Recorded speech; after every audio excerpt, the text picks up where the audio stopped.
जय हिंद आप सभी को। आज बिहार पुलिस का प्रैक्टिस सेट नंबर 7 करेंगे। इसके पहले का 6 सेट अपलोड हो चुका है। अगर आप नहीं देखें जाकर जरूर देखिए। इसका स्पेशल प्लेलिस्ट हम बना दिए। 1 से लेकर 6 तक अपलोड है। आज प्रैक्टिस सेट नंबर 7 कंप्लीट करेंगे। ये ज्ञान बिंदु जीएस अकेडमी रोशन आनंद सर की तरफ से करवाया गया था। न्यू बैच में जो बिहार पुलिस का आया था उसी बैच में करवाया गया था प्रैक्टिस सेट। तो चलिए प्रैक्टिस सेट नंबर 7 स्टार्ट करते हैं। देखिए यहाँ प्रैक्टिस सेट नंबर 7 है। इसके पहले का 6 सेट अपलोड कर चुके हैं। आप नहीं देखें जरूर जाके देखिए। आज सेट नंबर 7 कंप्लीट करेंगे। इसका अगर आपको पीडीएफ चाहिए तो आप टेलीग्राम ग्रुप ज्वाइन कर लीजिएगा। इसका डिस्क्रिप्शन में हम लिंक डाल देंगे टेलीग्राम ग्रुप। और जहाँ पे टेस्ट होता है, इसका टेस्ट भी होता है। एक बिहार पुलिस का टेस्ट होता है और शाम में यूटेरिया पादर का भी टेस्ट होता है। उसका भी वीडियो आता है। उसका वीडियो शायद 36 तक अपलोड कर चुके हैं। 36 तक कंप्लीट हो गया है। उसका पीडीएफ सारा डाला हुआ है, बोर्ड भी सारा डाला हुआ है। तो दोनों ग्रुप जो है ना, लिंक डाल देंगे डिस्क्रिप्शन में। वहाँ से आप लिंक पे क्लिक करके ज्वाइन कर लीजिएगा। और पीडीएफ से वीडियो को अच्छे से अगर ध्यान से देखिएगा, सारा क्वेश्चन हम याद करवा देंगे। तो वीडियो को लास्ट तक जरूर देखिएगा। अगर आप चैनल पे नए हैं, चैनल को सब्सक्राइब कर लीजिएगा और लाइक शेयर सब्सक्राइब जरूर कीजिएगा। तो चलिए स्टार्ट करते हैं। प्रैक्टिस सेट नंबर 7 का स्टार्ट करते हैं। क्वेश्चन नंबर 1 बोल रहा है, वीडियो को ध्यानपूर्वक देखिएगा, आपका सारा क्वेश्चन हम याद करवा देंगे। और बाकी जो मैथ का जो है ना, मैथ जो क्वेश्चन दिया है तो उस पर हम टिक मार देंगे। और बाकी पीडीएफ हम ग्रुप में डाल देंगे। वहाँ से आप निकाल करके पीडीएफ आप सुबह मैथ सारा बना लीजिएगा। बाकी जीके जीएस जितना भी है, हिंदी और इंग्लिश सारे हम कंप्लीट कर लेंगे। तो क्वेश्चन नंबर 1 बोल रहा है, क्वेश्चन नंबर 1 है कि असत कथन का चयन करें। बोल रहा है इसमें असत कथन का चयन करें। एक का आंसर क्या होगा? देखिए इसमें एक का जो आंसर होगा ना, ऑप्शन नंबर डी होगा। इसमें डी जो है गलत है। यहाँ बोल रहा है बौद्ध संघ में सम्मिलित होने के लिए न्यूनतम जो आयु सीमा थी ना, 18 वर्ष नहीं होगा, यहाँ पे 15 वर्ष होगा। याद रखिएगा कितना होगा? 15 वर्ष। तो बौद्ध संघ में सम्मिलित होने के लिए न्यूनतम आयु सीमा जो कितनी वर्ष था? 15 वर्ष। 18 वर्ष नहीं होगा, इसलिए गलत है। इसमें सही क्या है? गृहस्थ जीवन व्यतीत करने हेतु बौद्ध धर्म अपनाने वाले की उपासक कहा जाता था। बोला गृहस्थ जीवन व्यतीत करते हुए बौद्ध धर्म अपनाने वाले को उपासक कहा जाता था। और दूसरा पॉइंट बोल रहा है कि बौद्ध धर्म के प्रचार के लिए जिन्होंने संन्यास ग्रहण किया उन्हें भिक्षु कहा गया है। याद रखिएगा, बोल रहा है ना कि बौद्ध धर्म के प्रचार के लिए जिन्होंने संन्यास ग्रहण किया उन्हें भिक्षु कहा गया। और तीसरा पॉइंट क्या बोल रहा है कि बौद्ध संघ में प्रविष्ट होने का उपसंपदा कहा जाता था। बौद्ध संघ में प्रविष्ट होने का उपसंपदा कहा जाता था। याद रखिए तीनों कथन सही है, डी गलत। यहाँ पे 18 वर्ष की जगह 15 वर्ष होगा। क्वेश्चन नंबर 2 पे आइए। अच्छे से अगर ध्यान से देखिए ना वीडियो, हम सारा क्वेश्चन याद करवा देंगे आपको। ऐसा सा वीडियो ना, बहुत सारे पहले का पुराना वीडियो आपको बहुत सारा यूट्यूब पे मिल जाएगा। 20 मिनट में पूरा 100 क्वेश्चन खत्म। ये देखिए ना कि आपको कहाँ अच्छे तरीके से याद हो रहा है, कहाँ आपको अच्छा से तरीके से हर चीज़ करवाया जा रहा है। इस चीज़ को ध्यान दीजिए। और जहाँ पे आपको अच्छा लगे उस चीज़ को हम रहे कोई रहे, क्योंकि टाइम लगेगा ना। आजकल शॉर्टकट का कोई ट्रिक ही नहीं है। जहाँ पे टाइम लगेगा आपको अच्छा ही सीख मिलेगा। इसलिए 2-3 मिनट वीडियो ज़्यादा ही रहेगा, क्योंकि इसका हम जो भी क्वेश्चन आएगा ना, उसका हम जो गलत है उसका सही आंसर बताएंगे। और बाकी वीडियो में अच्छे से क्वेश्चन सारा याद करवाएंगे। इसलिए वीडियो को अच्छे से देखिएगा, पूरा वीडियो जरूर देखिएगा। क्वेश्चन नंबर 2 बोल रहा है, किस संघ साहित्य में कावेरी पट्टनम के कोवलन इसकी पत्नी कनांगी एवं नर्तकी माधवी की प्रेम कहानी का वर्णन है। बोल रहा बहुत अच्छा क्वेश्चन है। बोल रहा है किस संगम साहित्य में कावेरी पट्टनम के कोवलन इसकी पत्नी कनांगी एवं नर्तकी माधवी की प्रेम कहानी का वर्णन है। याद रखिए 2 का राइट आंसर होगा, ऑप्शन नंबर डी होगा। जीवक चिंतामणि में। किसमें? जीवक चिंतामणि में। क्वेश्चन नंबर 3 बोल रहा है, ऐसी भूमि जो जंगल होती थी उसे गुप्त काल में क्या कहा जाता था? बताइए। ऐसी भूमि जो जंगली होती थी उसे गुप्त काल में क्या कहते थे? तो 3 का राइट आंसर होगा, ऑप्शन नंबर ए। क्या कहते थे? सॉरी, ए होगा ना, ऑप्शन नंबर ए होगा। अपहृत कहते थे। क्या कहते थे? अपहृत कहते थे। याद रखिएगा। क्वेश्चन नंबर 4 बोल रहा है कि अलाउद्दीन खिलजी द्वारा इक्ता प्रथा समाप्त करने के बाद इसे दोबारा शुरुआत करने का श्रेय किसे जाता है? बोल रहा अलाउद्दीन खिलजी द्वारा इक्ता प्रथा समाप्त करने के बाद इसे दोबारा शुरुआत करने का श्रेय किसे जाता है? याद रखिए 4 का राइट आंसर होगा, option number B, Firoz Shah Tughlaq को जाता है। किसको जाता है? फिरोज शाह तुगलक को। नेक्स्ट है क्वेश्चन नंबर 5 है कि अकबर के दक्षिण भारत अभियान के समय में चांद बीबी निम्न में से किस देश की शासिका थी? बहुत ही अच्छा क्वेश्चन है। बोल रहा अकबर के दक्षिण भारत अभियान के समय में चांद बीबी निम्न में से किस देश की शासिका थी? तो 5 का राइट आंसर होगा, ऑप्शन नंबर डी, दौलताबाद का था। किसका था? दौलताबाद का। याद रखिएगा। नेक्स्ट क्वेश्चन है खेड़ा का युद्ध कब हुआ था, बताइए खेड़ा का युद्ध कब हुआ था। तो 6 का राइट आंसर होगा ऑप्शन नंबर बी, 1707 में क्या होता है, खेड़ा का युद्ध होता है, याद रखिएगा 1707 में खेड़ा का युद्ध होता है। और 1724 में क्या होता है, शंकर खेड़ा का युद्ध, याद रखिए शंकर खेड़ा का युद्ध। इसमें शंकर खेड़ा का बात करें 1724, और सिर्फ खेड़ा का बात करेगा तो 1707 में हुआ था, याद रखिएगा। नेक्स्ट है क्वेश्चन नंबर 7 है, बोल रहा है कि डचों ने भारत में अपनी प्रथम व्यापारी कोठी कहाँ स्थापित किया था। डचों ने भारत में अपनी प्राथमिक कोठी 1605 ईस्वी में कहाँ स्थापित किया था। तो 7 का राइट आंसर होगा ऑप्शन नंबर बी, मसूलीपट्टनम में किया था। कहाँ किया था, मसूलीपट्टनम में। आपको अगर एडिटोरिया पादर का बुक देखते होंगे ना, उसका प्रैक्टिस सेट डेली अगर देखते होंगे, उसमें उससे ना आपको सेट में ना बहुत सारा क्वेश्चन आपको देखने को मिलता होगा। देखिए ये जो था ना क्वेश्चन नंबर 6, उसी के सेट से उठाया हुआ क्वेश्चन था। उस बुक को ना अगर आप अच्छे से पढ़िएगा ना, आपको एग्जाम में ना बहुत क्वेश्चन उसमें आपको देखने को मिलेगा। इसलिए जो एग्जाम में एडिटोरिया टेस्ट होता है उसका वीडियो आता है, उसको भी आप देखा कीजिए। समझिए कि एक तरह से प्रैक्टिस सेट वो भी है प्रयास क्वेश्चन का। प्रयास क्वेश्चन तो रहता है, सिर्फ क्वेश्चन रहता है, बाद में नोट्स दिया रहता है, तो समझिए उसमें 20-30 क्वेश्चन रहता है, तो मतलब 100 लगभग क्वेश्चन हो ही जाता है। उसको भी देखा कीजिए। जो भी वीडियो इस चैनल पे अपलोड होता है उसको आप देखा कीजिए। आपके लिए बिहार दरोगा, बीपीएससी, पीटी और जो भी एग्जाम होने वाला है जीसमें जीके जैसे पूछता है, बहुत ही फायदा होगा, क्योंकि एक तरह से ग्रुप डिस्कशन की तरह होता है। और आपको इस वीडियो में आपको सारा क्वेश्चन हम याद करवा देंगे। अच्छे से ध्यानपूर्वक देखिएगा, सारा ध्यान आप कंसंट्रेट करके देखिएगा वीडियो, सारा क्वेश्चन याद होगा आपका। चलिए क्वेश्चन नंबर 8 बोल रहा है, क्वेश्चन नंबर 8 है कि बोल रहा है महाराजा रणजीत सिंह के क्रमशः विदेश मंत्री एवं वित्त मंत्री इनमें से कौन थे। महाराजा रणजीत सिंह के क्रमशः विदेश मंत्री एवं वित्त मंत्री इनमें से कौन थे। तो 8 का राइट आंसर होगा ऑप्शन नंबर बी, फकीर अजीजुद्दीन और दीनानाथ थे, याद रखिएगा। तो महाराजा रणजीत सिंह के विदेश मंत्री बोलेगा तो फकीर अजीजुद्दीन, एवं वित्त मंत्री बोलेगा तो कौन थे, दीनानाथ थे, याद रखिएगा। 8 का answer right option number B होगा। नेक्स्ट है क्वेश्चन नंबर 9 बोल रहा है कि बेलेजली की सहायक संधि को स्वीकार करने वाला प्रथम राज कौन था। बेलेजली की सहायक संधि को स्वीकार करने वाला प्रथम राज कौन था। तो 9 का राइट आंसर होगा ऑप्शन नंबर डी होगा, हैदराबाद था। क्या था, हैदराबाद। 10 नंबर बोल रहा है असहयोग आंदोलन की पुष्टि भारतीय राष्ट्रीय कांग्रेस के किस अधिवेशन में किया गया था। बताइए, असहयोग आंदोलन की पुष्टि भारतीय राष्ट्रीय कांग्रेस के किस अधिवेशन में किया गया था, क्या होगा आंसर। तो 10 का राइट आंसर होगा ऑप्शन नंबर ए, नागपुर में किया गया था। किसमें, नागपुर में। तो बोल रहा असहयोग आंदोलन की पुष्टि भारतीय राष्ट्रीय कांग्रेस के किस अधिवेशन में किया गया था। तो नागपुर अधिवेशन में किया गया था। क्वेश्चन नंबर 11 बोल रहा है कि निम्न में से किस संस्था की स्थापना 1887 में ईस्वी में नहीं हुआ था। बोल रहा है निम्न में से किस संस्था की स्थापना जो है 1887 में नहीं हुआ था। इधर ये इसका ऑप्शन इधर दिया। तो 11 का राइट आंसर होगा ऑप्शन नंबर सी होगा, 11 का सी। ये जो शारदा सदन का स्थापना जो था ना 1887 में नहीं हुआ था, ये हुआ था 1800, याद रखिएगा 1889 में हुआ था। 1889 में इसका स्थापना हुआ था। बाकी देव समाज का 1887 में हुआ था। ये तीनों का, बेलूर मठ और इंडियन नेशनल सोशल कॉन्फ्रेंस, ये तीनों का जो स्थापना हुआ था ना 1887 में हुआ था। लेकिन ये शारदा सदन का स्थापना 1889 में हुआ था। ये किसने किया था, तो याद रखिएगा ना कि इसका स्थापना पंडित रमाबाई किए थे। पंडित रमाबाई 1889 में शारदा सदन की स्थापना किए थे। और देव समाज की स्थापना 1887, इंडियन नेशनल सोशल कॉन्फ्रेंस का बोला 1887, और बेलूर मठ का स्थापना कब हुआ था, 1887 में स्थापना हुआ था। याद रखिए, तीनों का स्थापना 1887 और शारदा सदन का स्थापना कब हुआ था, 1889 में हुआ था। पंडित रमाबाई किए थे स्थापना। नेक्स्ट है असत्य कथन, असत्य मिलान कीजिए बोल रहा है। इसमें जो है असत्य का मिलान कीजिए, इसमें गलत कौन सा। तो याद रखिएगा 12 का राइट आंसर होगा ऑप्शन नंबर डी होगा। गढ़वाल वंश के संस्थापक जो है वसुदेव नहीं थे, याद रखिए। गढ़वाल वंश के संस्थापक कौन थे, याद रखिएगा। इसका संस्थापक यसो बिगरा थे। कौन थे, यसो बिगरा। यसो बिगरा इसके संस्थापक थे, याद रखिए, नोट कर लीजिए। गढ़वाल वंश के संस्थापक कौन थे, यसो बिगरा इसके संस्थापक थे। कारकोट वंश के संस्थापक कौन थे, ये दुर्लभ वर्धन, याद रखिए।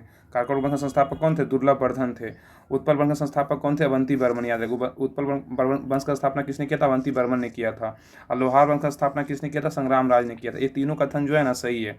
तो राजवंश दिया हुआ था, संस्थापक दिया हुआ था। पहला है कारकोट वंश का स्थापना किसने किया था, दुर्लभ वर्धन ने किया था। उत्पल वंश का स्थापना किसने किया, अवंती वर्मन ने किया था। और लोहार वंश का स्थापना किसने किया था, संग्राम राज ने किया था।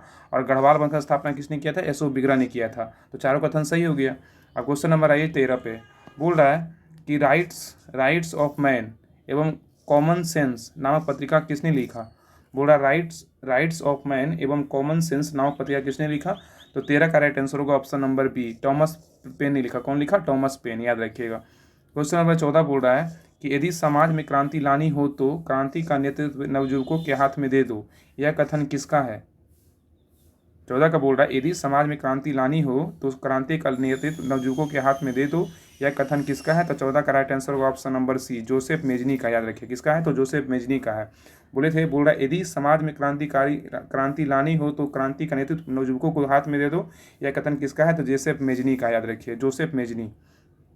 क्वेश्चन नंबर 15 बोल रहा है सी ऑफ ट्रैंक्विलिटी कहाँ स्थित है? बताइए इसका आंसर क्या होगा? सी ऑफ ट्रैंक्विलिटी कहाँ स्थित है? तो 15 का राइट आंसर होगा ऑप्शन नंबर डी, चंद्रमा है। सी ऑफ ट्रैंक्विलिटी कहाँ पर स्थित है? चंद्रमा पर स्थित है। याद रखिएगा सी ऑफ ट्रैंक्विलिटी कहाँ पर स्थित है? तो चंद्रमा पर स्थित है। नेक्स्ट क्वेश्चन नंबर 16 बोल रहा है कि असत कथन का चयन करें। बोल रहा है असत कथन का चयन करें, इसमें कौन सा जो है कथन है ना गलत है? तो 16 का राइट आंसर होगा ऑप्शन नंबर डी होगा। करीबा बांध जो है ना नील नदी पे नहीं होगा, करीबा बांध जो है जाम्बेजी नदी पे। याद रखिएगा करीबा बांध किस नदी पे है? तो जाम्बेजी नदी पे। याद रखिएगा इसमें सही क्या है? स्टेनली जलप्रपात कांगो नदी पे, बिल्कुल सही है। विक्टोरिया जलप्रपात जो है जाम्बेजी नदी पे, बिल्कुल सही है। आसवन बांध किस नदी पे? नील नदी पे। तीनों कथन सही, ए बी सी सही है, लेकिन यहाँ पे नील नदी नहीं होगा, यहाँ पे जाम्बेजी होगा। याद रखिएगा स्टेनली जलप्रपात कांगो नदी पे, विक्टोरिया जलप्रपात जाम्बेजी नदी पे, आसवन बांध नील नदी पे और करीबा बांध बोलेगा जाम्बेजी नदी पे है। याद रखिएगा। क्वेश्चन नंबर 17 बोल रहा है उत्तम आशा अंतरिप कैप ऑफ गुड होप की खोज किसने किया? बोल रहा है उत्तम आशा अंतरिप कैप गुड होप की खोज किसने किया? 17 का राइट आंसर होगा ऑप्शन नंबर सी होगा, बार्थोलोम्यू डियाज ने किया था। कौन किया था? बार्थोलोम्यू डियाज ने किया था। क्वेश्चन नंबर 18 बोल रहा है जम्मू कश्मीर जाने के लिए किस दरे का प्रयोग किया जाता है? बताइए जम्मू कश्मीर जाने के लिए जो है ना किस दरे का मतलब प्रयोग किया जाता है? किस दरे का प्रयोग किया जाता है? 18 का राइट आंसर होगा ऑप्शन नंबर बी, बनिहाल दरा का क्या करते हैं? प्रयोग करते हैं जम्मू कश्मीर जाने के लिए। नेक्स्ट है निम्न में से कौन सा बंदरगाह पूर्वी तट पर स्थित नहीं है? बोल रहा कौन सा जो बंदरगाह है ना वो पूर्वी तट पर स्थित नहीं है। याद रखिएगा 19 का राइट आंसर होगा ऑप्शन नंबर सी, नाहवा सोवा बंदरगाह जो है ना पूर्वी तट पर स्थित नहीं, पारादीप बंदरगाह पूर्वी तट पर स्थित है, एनोर पूर्वी तट पर स्थित है, तूतीकोरिन पूर्वी तट पर स्थित है।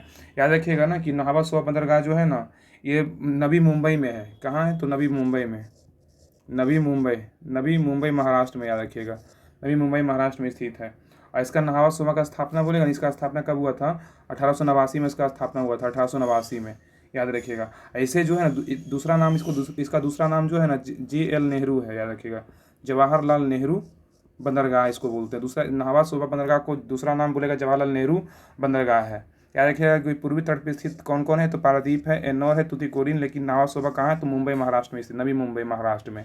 इसका दूसरा नाम बोलेगा तो जवाहरलाल नेहरू बंदरगाह है। याद रखिएगा। क्वेश्चन नंबर बोल रहा है 20 कुमुदवती, वर्धा, मंगारी हिंद निम्न में से किसकी सहायक नदी है? बोला कुमुदवती, वर्धा, मंगारी तथा हिंद निम्न में से किसकी सहायक नदी है? तो 20 का राइट आंसर होगा ऑप्शन नंबर ए, तुंगभद्रा का। किसका? तुंगभद्रा का। क्वेश्चन नंबर 21 बोल रहा है कि निम्न में से कौन सी झील भारत में सबसे अधिक ऊंचाई पर स्थित है? बताइए कौन सा झील जो है ना भारत में सबसे अधिक ऊंचाई पर स्थित है? तो 21 का राइट आंसर होगा ऑप्शन नंबर डी, चोलामू झील जो है ना ऊंचाई पे स्थित है। यार सबसे ऊंचाई पे सबसे भारत में सबसे अधिक ऊंचाई पे झील कौन सा स्थित है? तो चोलामू झील है। 21 का राइट आंसर होगा ऑप्शन नंबर डी। नेक्स्ट है 22 नंबर बोल रहा है कि लेटराइट मिट्टी के संबंध में कौन सा कथन असत्य है? बताइए लेटराइट मिट्टी के संबंध में कौन सा कथन असत्य है? तो 22 का राइट आंसर होगा ऑप्शन नंबर ए, इसमें आयरन सिलिका लेटराइट मिट्टी में बोल रहा है ना कि आयरन एवं सिलिका कमी होती है, ये गलत है। इसमें आयरन सिलिका कमी नहीं होती है, इसमें कमी जो होता है ना इसमें क्या होता है लेटराइट मिट्टी में फास्फोरस होता है, कैल्शियम होता है और नाइट्रोजन, ये तीनों का जो है ना कमी होता है। इसमें लेटराइट मिट्टी में जो है ना सिलिका और आयरन का कमी नहीं होता है, फास्फोरस और इसमें कैल्शियम नाइट्रोजन का जो कमी होता है और चूने का। याद रखिएगा इसमें सही क्या क्या है? तो इसमें लेटराइट मिट्टी जो है ना इसकी उर्वरता सबसे कम होती है, बिल्कुल सही है, ये सही है। लेटराइट मिट्टी में इसकी उर्वरता सबसे कम होती है, बिल्कुल सही है। आगे बोल रहा है, आगे क्वेश्चन नंबर नेक्स्ट पे आइए, ऑप्शन नंबर बोल रहा है कि इसमें तीसरा ऑप्शन है कैलोरियन के कारण इसका रंग सफ़ेद होता है। लेटराइट मिट्टी का जो कैलोरियन का कारण क्या होता है? इसका रंग सफ़ेद होता है, बिल्कुल सही है।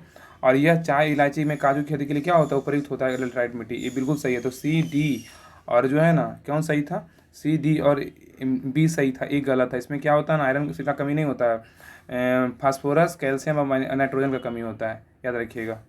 नेक्स्ट क्वेश्चन नंबर 24 पे आइए, 23 पे बोल रहा है कि निम्न में से कौन सा लौह इस्पात कारखाना दूसरी पंच परियोजना के समय स्थापित नहीं हुआ था? बोल रहा है कि निम्न में से कौन सा लौह इस्पात कारखाना जो है दूसरी पंच परियोजना में समय स्थापित नहीं हुआ था? तो 23 का राइट आंसर होगा ऑप्शन नंबर डी होगा। बोकारो स्टील प्लांट जो है ना दूसरी में नहीं हुआ था, तीसरी में हुआ था। तीसरी पंचवर्षीय योजना में हुआ था, याद रखिएगा। तीसरी पंचवर्षीय योजना में स्टार्ट हुआ था, तीसरी पंचवर्षीय योजना में। दूसरी में कौन कौन था? भिलाई इस्पात दूसरी में था, हिंदुस्तान स्टील लिमिटेड राउरकेला दूसरी में था, हिंदुस्तान स्टील लिमिटेड दुर्गापुर ये दूसरी में ही था। याद रखिए, तीनों जो था ना दूसरी में लेकिन बोकारो स्टील प्लांट किस में था? तीसरी पंचवर्षीय योजना में था, याद रखिएगा। नेक्स्ट है, निम्न में से कौन सा परियोजना जो है कर्नाटक राज्य में स्थित है? नहीं है, बताइए। इनमें से कौन सी परियोजना जो है कर्नाटक राज्य में स्थित नहीं है? याद रखिए, 24 का राइट आंसर होगा ऑप्शन नंबर सी होगा। पूर्णा परियोजना जो है कर्नाटक राज्य में स्थित नहीं है, लेकिन पोचमपाल परियोजना कहाँ? कर्नाटक में। मालप्रभा परियोजना कहाँ है? कर्नाटक में। और भद्रा परियोजना कहाँ है? तो कर्नाटक में स्थित है।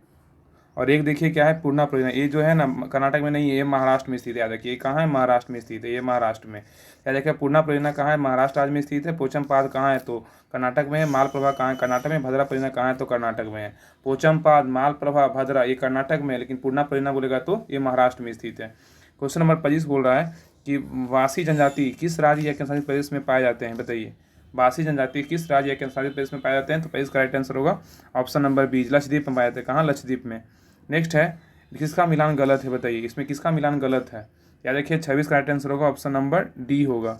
इसमें क्या बोल रहा है? राष्ट्रपति का उच्चतम न्यायालय से परामर्श बोला ना, इसमें कोई अनुच्छेद में 141 नहीं होगा, यहाँ पे 143 होगा। याद रखिए, 143 बोल रहा राष्ट्रपति का उच्चतम न्यायालय से परामर्श, अनुच्छेद 143 होगा, तब सही होगा। इसमें सही क्या है कि अन्य आकस्मिकताओं में राष्ट्रपति के कर्तव्यों का निर्वहन अनुच्छेद 70 करता है, बिल्कुल सही है। राष्ट्रपति को क्षमता की शक्ति अनुच्छेद 72 देता है, बिल्कुल सही है। राष्ट्रपति द्वारा अध्यादेश जारी करना 123 में है, ये भी सही है। राष्ट्रपति का उच्चतम न्यायालय से परामर्श, अनुच्छेद 141 नहीं होगा, यहाँ 143 होगा, याद रखिएगा। और 141 का बात करेगा ना, क्या होगा 141 का? याद रखिए, 141 में बोलेगा तो सर्वोच्च न्यायालय द्वारा घोषित कानून भारत के क्षेत्र में सभी न्यायालयों पे क्या होगा? मतलब बाध्यकारी होगा। ये क्या होगा? बाध्यकारी, याद रखिएगा। 141 का बात करेगा तो क्या होगा? सर्वोच्च न्यायालय द्वारा घोषित कानून भारत के क्षेत्र के सभी न्यायालयों का क्या होगा? पर बाध्यकारी होगा। और 143 में क्या है कि राष्ट्रपति का उच्चतम न्यायालय से परामर्श, याद रखिएगा। तो डी गलत था। नेक्स्ट बोल रहा है, क्वेश्चन नंबर 27 है, इसमें है मिलान कीजिए। तो 27 का राइट आंसर होगा ऑप्शन नंबर ए होगा, ए। 1 2 3 4 तो ब्रह्म समाज से है और संस्थापक है, तो संबंध संस्थाएं हैं। तो ब्रह्म समाज का स्थापना हुआ था 1828 में। इसके संस्थापक कौन थे? राजा राम मोहन राय थे, बिल्कुल सही है। आदि ब्रह्म समाज का स्थापना कब हुआ था? 1866 में हुआ था। इसके संस्थापक देवेंद्रनाथ टैगोर थे, बिल्कुल सही है। और भारतीय ब्रह्म समाज का स्थापना हुआ था 1866 में। इसके अध्यक्ष संस्थापक कौन थे? केशव चंद्र सेन थे, याद रखिएगा। असाधारण ब्रह्म समाज का स्थापना कब हुआ था? 1878 में हुआ था। इसके अध्यक्ष आनंद मोहन बोस थे, याद रखिएगा। तो ब्रह्म समाज का स्थापना 1828, आदि ब्रह्म समाज का स्थापना 1866 और भारतीय ब्रह्म समाज का स्थापना 1866 और साधारण ब्रह्म समाज का स्थापना 1878। तो ब्रह्म समाज का बोलेगा तो राजा राम मोहन राय, आदि ब्रह्म समाज का बोलेगा तो देवेंद्रनाथ टैगोर, और भारतीय ब्रह्म समाज का बोलेगा केशव चंद्र सेन, और साधारण ब्रह्म समाज का बोलेगा तो आनंद मोहन बोस थे, याद रखिएगा। नेक्स्ट बोल रहा है, क्वेश्चन नंबर 28 बोल रहा है कि कैबिनेट मिशन योजना के अनुसार जुलाई 1946 ईस्वी में संविधान सभा का चुनाव मुस्लिम लीग ने कितनी सीटें जीती थी? कैबिनेट मिशन के योजना के अनुसार जुलाई 1946 ईस्वी में हुए संविधान सभा का चुनाव में मुस्लिम लीग ने कितनी सीटें जीती थी? याद रखें, 28 का राइट आंसर होगा ऑप्शन नंबर होगा बी, 73 सीटें जीती। कितना? 73 सीटें। नेक्स्ट है, इसमें मिलान कीजिए। इसमें 29 का राइट आंसर होगा ऑप्शन नंबर डी होगा। क्या होगा? 29 का ऑप्शन नंबर डी।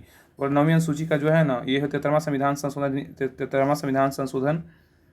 क्या, एक मिनट, एक का होगा 2, एक का क्या होगा? 9वीं अनुसूची में क्या है, कैसे जोड़ा गया था? तो याद रखिए, 9वीं सूची का हो जाएगा प्रथम संवैधानिक संशोधन 1951 में। और 10वीं का बोलेगा, 10वीं का होता है 52वां संविधान संशोधन 1985। 11वीं बोलेगा तो 11वीं क्या हो जाएगा?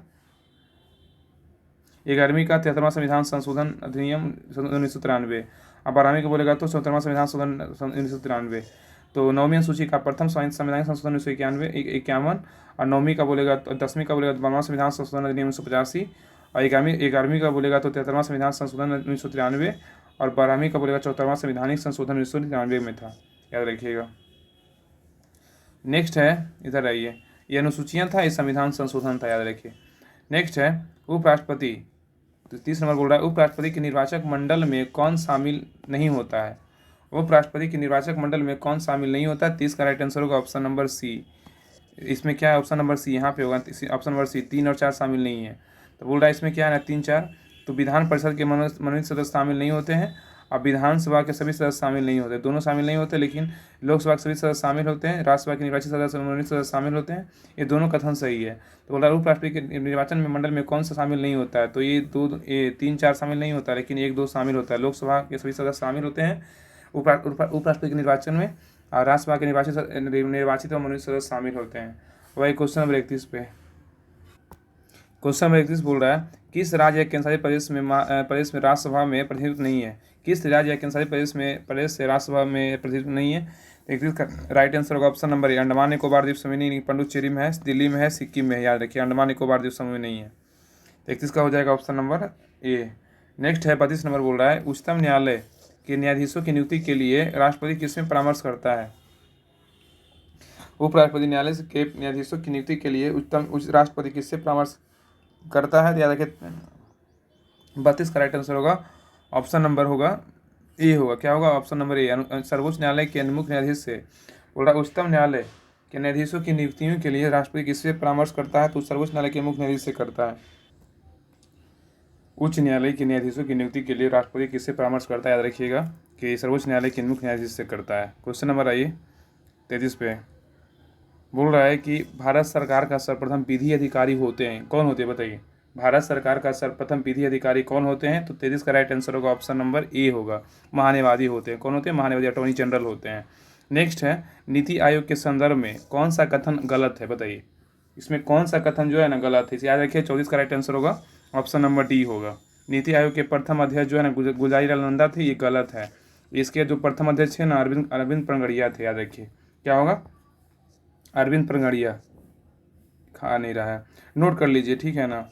थोड़ा सा अरविंद पंगड़िया। और इसके जो सही क्या है, तो पहला जो का सही है ना, नीति आयोग की स्थापना 2015 में मंत्रिमंडल के प्रस्ताव के तहत की गई थी, बिल्कुल सही है। यह सरकार के लिए थिंक टैंक के रूप में कार्य करती है नीति आयोग, बिल्कुल सही है। और इसका जो नीति आयोग के अध्यक्ष के बोलेगा प्रधानमंत्री होते हैं, याद रखिए। और नीति आयोग के प्रथम उपाध्यक्ष बोलेगा तो अरविंद पंगड़िया हैं, गुलजारी नंदा यहाँ पे नहीं हो, गलत है। और नीति आयोग का प्रथम अध्यक्ष बोलेगा तो नरेंद्र मोदी हैं। दोनों क्वेश्चन याद रखिएगा, इसलिए यहाँ पे ना गलत है, गुलजारी नंदा ने दिया हुआ था ना, इसलिए गलत है। यहाँ पे अरविंद पंगड़िया होगा, अगर अध्यक्ष का बात करेगा तो नरेंद्र मोदी होंगे। अब बाकी तीनों कथन ए बी सी तीनों कथन सही है।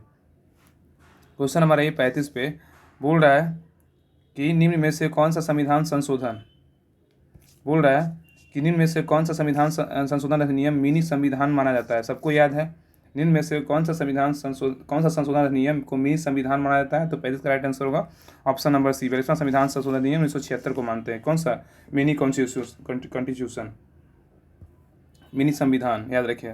क्वेश्चन नंबर 36 बोल रहा है कि भारत में पंचायती राज व्यवस्था का शिल्पी किसे कहा जाता है बताइए। भारत में पंचायती राज व्यवस्था का शिल्पी किसे कहा जाता है, तो 36 का राइट आंसर होगा ऑप्शन नंबर सी होगा, BR मेहता। याद रखिएगा, बोल रहा है कि भारत में पंचायती राज व्यवस्था का शिल्पी किसे कहा जाता है, BR मेहता को जो है भारत में पंचायती राज की व्यवस्था का शिल्पी कहा जाता है। तो 36 का राइट आंसर क्या होगा, ऑप्शन नंबर सी होगा। नेक्स्ट है 37 नंबर बोल रहा है कि प्राकृतिक कृषि का अन्वेषक है। प्राकृतिक कृषि का अन्वेषक क्या है, याद रखिए। 37 का राइट आंसर होगा ऑप्शन नंबर ए होगा। क्या होगा, मसानोबू फुकुओका। नेक्स्ट है 38 नंबर बोल रहा है कि कार्टागोना प्रोटोकॉल का संबंध किससे है। कार्टागोना प्रोटोकॉल का संबंध किससे, तो 38 का राइट आंसर होगा ऑप्शन नंबर ए, जैव सुरक्षा समझौते से। किससे, जैव सुरक्षा समझौते से। नेक्स्ट है सतत विकास के लिए आवश्यक है, क्या आवश्यक है बताइए।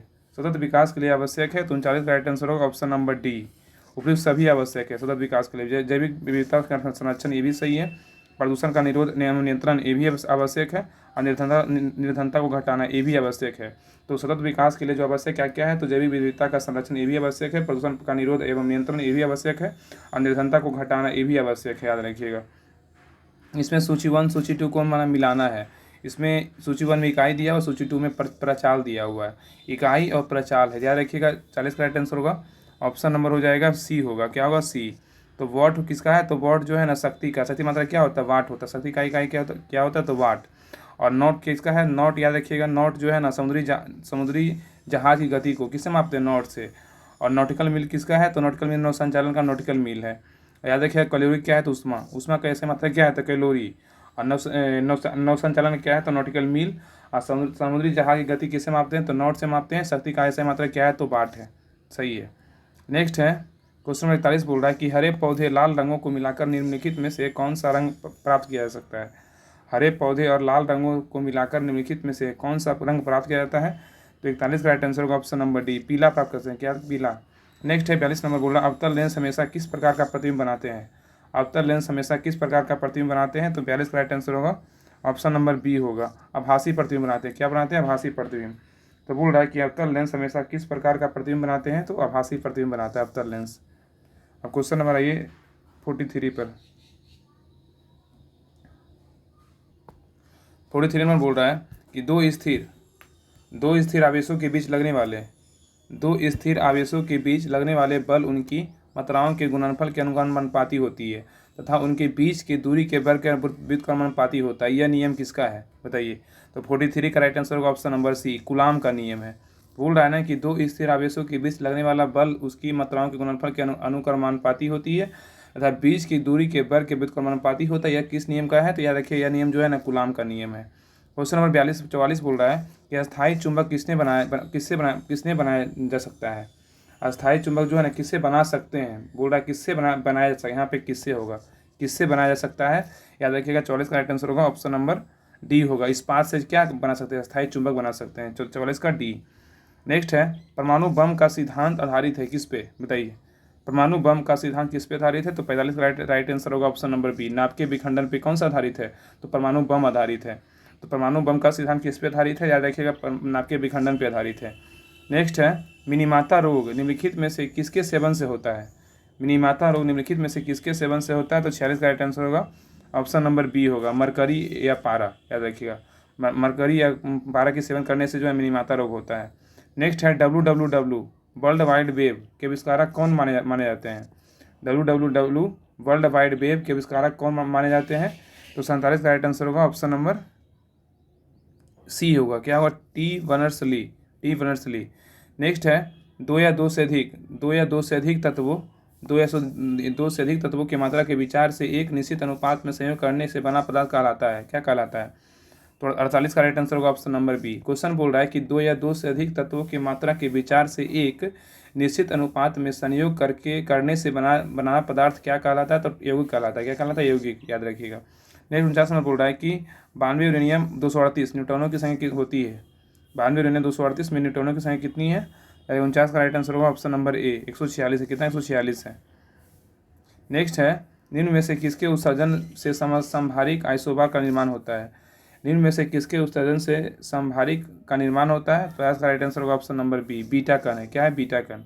नेक्स्ट है मीथेन अणु में क्या है। 51 का राइट आंसर होगा ऑप्शन नंबर सी, एकल सहसंयोजक बंधन है। तो मीथेन अणु में है एकल सहसंयोजक बंधन। नेक्स्ट है तत्वों के भौतिक एवं रासायनिक गुण उनकी परमाणु संख्या के आवर्त फलन होते हैं। यह नियम किसने प्रतिपादित किया था।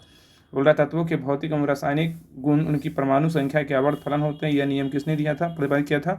तो 52 का राइट आंसर होगा ऑप्शन नंबर बी, मोस्ले ने दिया था। कौन से, मोस्ले ने। नेक्स्ट है पुष्पी पादपों को किस में रखा जाता है। पुष्पी पादपों को किस में रखा जाता है। देखिए 53 का राइट आंसर होगा ऑप्शन नंबर बी होगा, फैनरोगेम्स। पुष्पी पादपों को किस में रखा जाता है, फैनरोगेम्स में रखा जाता है। नेक्स्ट बोल रहा है 54 नंबर बोल रहा है कि जड़ें विकसित होती है किससे। जड़ें विकसित किससे होती है। 54 का राइट आंसर होगा ऑप्शन नंबर मूलांकुर से जब जड़ें विकसित होती है। तो जड़ें विकसित किससे होती है, मूलांकुर से जो है जड़ विकसित होता है। नेक्स्ट 55 नंबर बोल रहा है कि 5 जगत वर्गीकरण किसने किया था। 5 जगत वर्गीकरण किसने किया था। तो 55 का राइट आंसर होगा ऑप्शन नंबर ए होगा, विटेकर ने किया था। कौन किया था, विटेकर ने। नेक्स्ट है कोशिका के भीतर श्वसन का केंद्र होता है। क्या होता है, कोशिका के भीतर श्वसन का केंद्र होता है। तो 56 का राइट आंसर होगा ऑप्शन नंबर बी, माइटोकॉन्ड्रिया होता है। क्या होता है, माइटोकॉन्ड्रिया। नेक्स्ट है अग्निनिर्जा रोग किससे संबंधित है। अग्निनिर्जा रोग किससे संबंधित है। याद रखें 57 का राइट आंसर ऑप्शन नंबर ए, सेब से। किससे, सेब से। नेक्स्ट है पार्श्व विभेदक उत्तरदायी होता है किससे। पार्श्व विभेदक उत्तरदायी होता है किसके लिए होता है। याद रखें 58 का राइट आंसर होगा ऑप्शन नंबर बी, मोटाई में वृद्धि के लिए होता है। तो पार्श्व विभेदक उत्तरदायी होता है मोटाई में वृद्धि के लिए। नेक्स्ट है आइए 59 नंबर। 59 बोल रहा है कि जेली फिश किस संघ का एक उदाहरण है। जेली फिश किस संघ का एक उदाहरण है। 59 का right answer option number C, Cnidaria का है। किसका, निडेरिया का है। जेली फिश किस संघ का एक उदाहरण है, निडेरिया का है। नेक्स्ट है 60 नंबर बोल रहा है कि शरीर में हीमोग्लोबिन का कार्य क्या है। शरीर में हीमोग्लोबिन का कार्य क्या है? तो 60 का राइट आंसर होगा ऑप्शन नंबर ए, ऑक्सीजन और परिवहन का है। तो शरीर में हीमोग्लोबिन का कार्य क्या है? तो ऑक्सीजन और परिवहन का काम है। नेक्स्ट है विटामिन ई का रासायनिक नाम क्या है? विटामिन ई का रासायनिक नाम क्या है? तो 61 का राइट आंसर होगा ऑप्शन नंबर डी, टोकोफेरोल है। क्या है? टोकोफेरोल। विटामिन ई का रासायनिक नाम क्या है? टोकोफेरोल है। नेक्स्ट है अस्थियों एवं पेशियों को आपस में जोड़ता है, क्या जोड़ता है? कौन जोड़ता है बताइए? अस्थियों एवं पेशियों को आपस में कौन जोड़ता है? इसका आंसर बताइए कमेंट में क्या होगा? तो 62 का राइट आंसर याद रखिएगा ना, इसका ऑप्शन नंबर बी होगा, टेंडन होता है। अस्थि को पेशी में जोड़ेगा तो टेंडन, और अस्थि को अस्थि में जोड़ेगा तो लिगामेंट होगा। ठीक है, याद रखिएगा। 63 नंबर बोल रहा है कि निम्नलिखित में से कौन प्रथम महिला लेफ्टिनेंट जनरल बनी थी? बताइए क्या होगा? बहुत अच्छा क्वेश्चन है विविध का। निम्नलिखित में से कौन प्रथम महिला लेफ्टिनेंट जनरल बनी थी? याद है 63 का राइट आंसर होगा option number C, Puneet Arora. Puneet कौन बने? पुनीत अरोड़ा बने हैं। तो बोल रहा है कि निम्नलिखित में से कौन प्रथम महिला लेफ्टिनेंट जनरल बनी थी? तो पुनीत अरोड़ा। 63 का right answer option number C. Next है निम्नलिखित में से कौन सा अंतर्राष्ट्रीय सीमा रेखा रूस एवं फिनलैंड के बीच सीमा साझा करती है? क्या होगा? 64 का right answer option number B होगा, मैन रहीम रेखा। निम्नलिखित में से कौन सा अंतर्राष्ट्रीय सीमा रेखा रूस एवं फिनलैंड के बीच सीमा साझा करता है? तो मैन रहीम रेखा। नेक्स्ट है पश्चिमी एशिया आर्थिक आयोग संगठन का मुख्यालय कहाँ है? पश्चिम एशिया आयोग का संगठन, पश्चिम एशिया आर्थिक सहयोग संगठन का मुख्यालय कहाँ स्थित है? तो 65 का राइट आंसर होगा ऑप्शन नंबर ए, बगदाद में स्थित है। कहाँ? बगदाद में। पश्चिम एशिया आर्थिक सहयोग आयोग संगठन का मुख्यालय कहाँ स्थित है? बगदाद में स्थित है। नेक्स्ट है 66 नंबर, उस्ताद बिंदु खां किस वाद्ययंत्र के लिए प्रसिद्ध है? बताइए, उस्ताद बिंदु खां किस वाद्ययंत्र के लिए प्रसिद्ध है? तो 66 का राइट आंसर होगा ऑप्शन नंबर सी होगा। कौन है? सारंगी है। क्या है? सारंगी। नेक्स्ट है lectures from Colombo to Almora पुस्तक के लेखक कौन है? Lectures from Colombo to Almora पुस्तक के लेखक कौन है? 67 का राइट आंसर होगा ऑप्शन नंबर ए होगा। क्या है? विवेकानंद है। कौन है? विवेकानंद, याद रखिएगा। नेक्स्ट है 68 नंबर बोल रहा है ओलंपिक महिला कुश्ती में कांस्य पदक जीतने वाली प्रथम भारतीय महिला कौन थी? तो 69 का राइट आंसर होगा ऑप्शन नंबर ए, साक्षी मलिक है। कौन है? साक्षी मलिक। नेक्स्ट है वियंतियान किस देश की राजधानी है? वियंतियान जो है ना किस देश की राजधानी है? तो 70 का राइट आंसर होगा ऑप्शन नंबर, याद रखिएगा, ऑप्शन नंबर होगा बी होगा। क्या है? B, Vietnam. वियंतियान किस देश की राजधानी है? तो यार वियंतियान जो है ना वियतनाम की राजधानी है। सॉरी, यहाँ पे गलत बोल दिए, sorry, I am really sorry. 70 का बोल रहा, 70 का वियंतियान, वियतनाम का राजधानी ना हनोई है, याद रखिए। वियतनाम का क्या राजधानी है? हनोई। आप वियतनाम किसका राजधानी? तो लाओस का है, याद रखिए। तो 70 का आंसर बी होगा। क्या होगा? बी। तो वियंतियान किस देश की राजधानी है? तो लाओस का है, लाओस का। लेबनान का बेरूत है, ताइवान का ताइपे है, याद रखिए। लेबनान का बेरूत, ताइवान का ताइपे, वियतनाम का हनोई। वियतनाम किसका है? तो लाओस का है, याद रखिएगा। नेक्स्ट है क्वेश्चन नंबर 71 बोल रहा है कि अर्जुन पुरस्कार पाने वाली प्रथम भारतीय महिला कौन थी? अर्जुन पुरस्कार पाने वाली प्रथम भारतीय महिला कौन थी? 71 का राइट आंसर होगा ऑप्शन नंबर ए, एल लम्सडेन है। अर्जुन पुरस्कार पाने वाली प्रथम भारतीय महिला कौन है? एम्स लम्सडेन है। आप लोग ना वीडियो को शेयर और सब्सक्राइब जरूर करवाइएगा, ठीक है ना। बहुत सपोर्ट की जरूरत है, सपोर्ट कीजिए, अच्छे से वीडियो को शेयर कीजिए, और खुद अगर सब्सक्राइब नहीं किए सब्सक्राइब कीजिए और लाइक कीजिए। आप समझ रहे हो ना कि हम आवाज़ के चलते हम पंखा बंद करके हम पूरा वीडियो बनाते हैं इतना गर्मी में, इसलिए आप लोग सपोर्ट कीजिए और वीडियो को ज़्यादा से ज़्यादा शेयर कीजिए। आपको हम बोल रहे हैं जितना हमसे होता है ना, हम क्वेश्चन सोचते हैं कि हम सारा जो है ना कंटेंट हम वीडियो को सारा याद करवा दें, कोशिश मेरा यही रहता है, और हम कोशिश अपना भरपूर करेंगे, जितना हमसे एफर्ट लगेगा हम सारा एफर्ट लगाएंगे। इसलिए अच्छे से जितना भी चैनल वीडियो आता है ना सबको अच्छे से देखिए, आपका रिवीजन बहुत अच्छे से हो जाएगा, रिवीजन आपका। और बाकी अगर लगता है कि एक बार फिर से हमको सेट लगाना, PDF डाल देते हैं ग्रुप में, टेलीग्राम ग्रुप में, आप वहाँ से एक बार और सेट लगाइए, एक बार, 2 बार, 3 बार देखिए वीडियो, आपका सारा क्वेश्चन याद हो जाएगा। तो अच्छे से जो है ना बस ध्यानपूर्वक अच्छे से पूरा लास्ट तक वीडियो देखिए। तो क्वेश्चन नंबर 72 बोल रहा है कि देखिए इसमें क्या है, तो 71 का राइट आंसर क्या था? ऑप्शन नंबर 1 था, लम्सडेन। नेक्स्ट, अंतर्राष्ट्रीय मानवाधिकार दिवस किस दिन मनाते हैं? बताइए क्या होगा? बहुत ईजी क्वेश्चन है। तो 72 का राइट आंसर होगा ऑप्शन नंबर सी होगा, 10 दिसंबर को क्या मनाते हैं? अंतर्राष्ट्रीय मानवाधिकार दिवस। 73 नंबर है भारतीय मानव विज्ञान सर्वेक्षण संस्थान का स्थापना किस वर्ष हुआ था? भारतीय मानव विज्ञान सर्वेक्षण संस्थान की स्थापना किस वर्ष हुआ था? तो 73 का राइट आंसर होगा ऑप्शन नंबर डी होगा, 1945 में स्थापना हुआ था। बोल रहा है कि भारतीय मानव विज्ञान सर्वेक्षण संस्थान का स्थापना किस वर्ष हुआ था? 1945 में हुआ था। नेक्स्ट है स्टैचू ऑफ लिबर्टी किस देश की राष्ट्रीय स्मारक है? स्टैचू ऑफ लिबर्टी किस देश का राष्ट्रीय स्मारक है? याद रखिए 74 का राइट आंसर होगा ऑप्शन नंबर सी, न्यूयॉर्क का है। नेक्स्ट है राइटर्स किस देश की समाचार एजेंसी है? राइटर्स जो है किस देश की समाचार एजेंसी है? देखिए 75 का राइट आंसर होगा ऑप्शन नंबर बी, ब्रिटेन का है। किसका है? ब्रिटेन का। नेक्स्ट है 76 नंबर, किस राज्य सरकार के द्वारा जेलों का नाम बदलकर सुधार गृह कर दिया गया? याद रखिएगा, बोल रहा है किस राज्य सरकार के द्वारा जो है ना जेलों का नाम बदलकर सुधागृह कर दिया गया।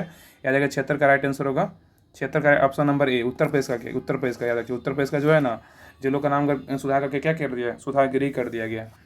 नेक्स्ट है 77 कि हाल ही में किस देश ने इटली को हराकर अपना पहला फीफा अंडर-20 विश्व कप खिताब जीता है। हाल ही में किस देश ने इटली को हराकर अपना पहला फीफा अंडर-20 विश्व कप खिताब जीता है। तो 77 का राइट आंसर होगा ऑप्शन नंबर होगा 77 का बी होगा, उरुग्वे है, उरुग्वे।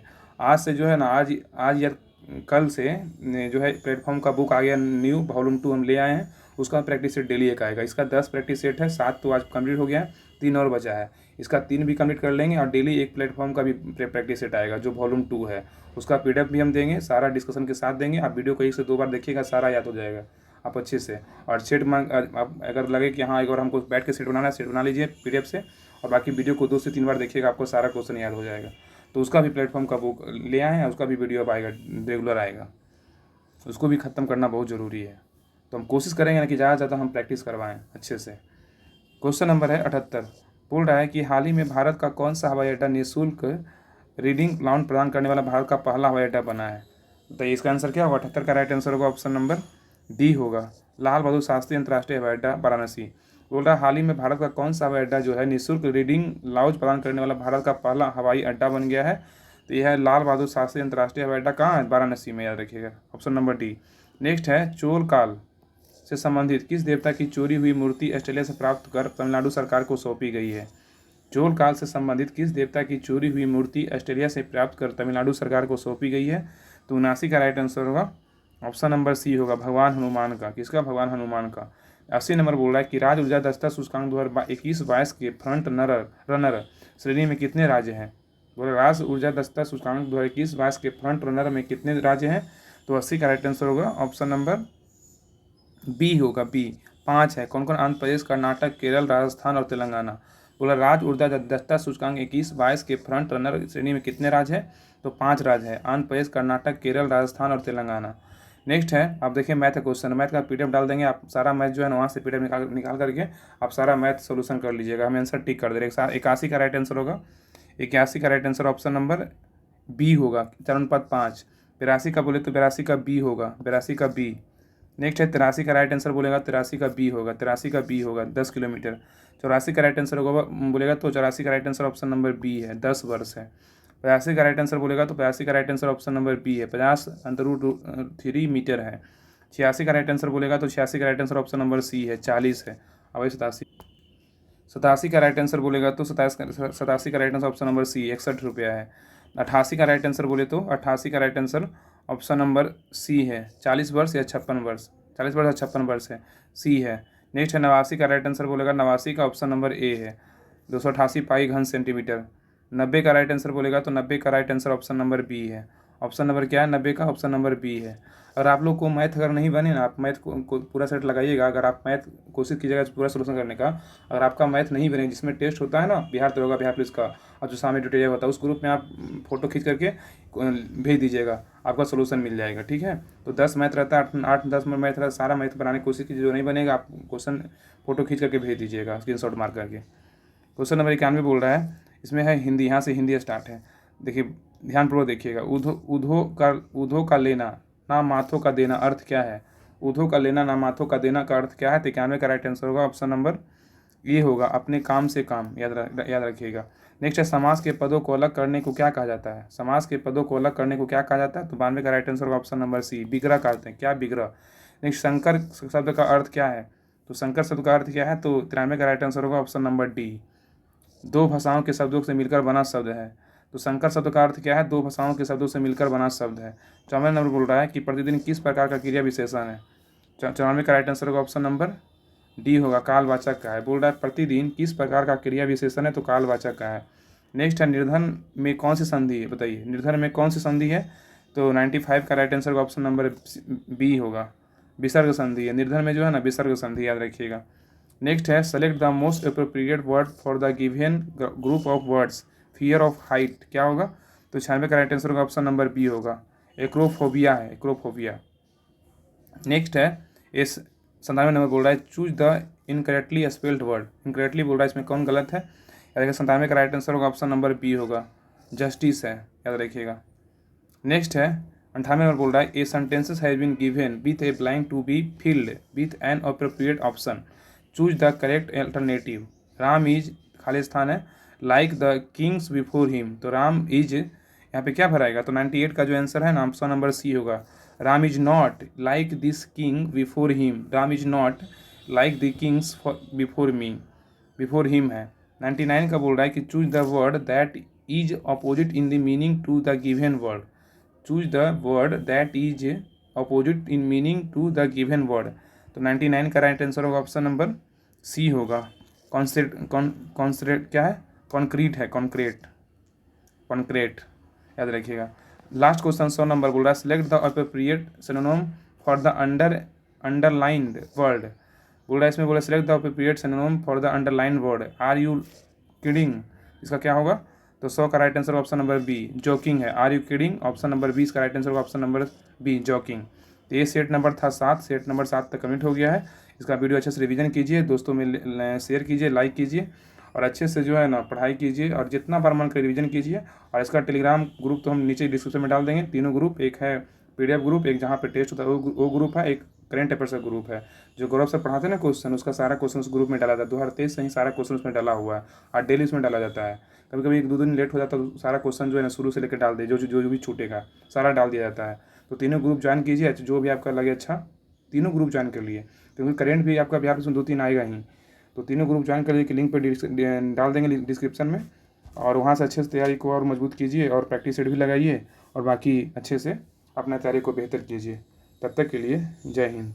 नेक्स्ट सेट कल देखेंगे और प्लेटफॉर्म का भी सेट डेली आएगा, याद रखिएगा। चलिए तब तक के लिए जय हिंद।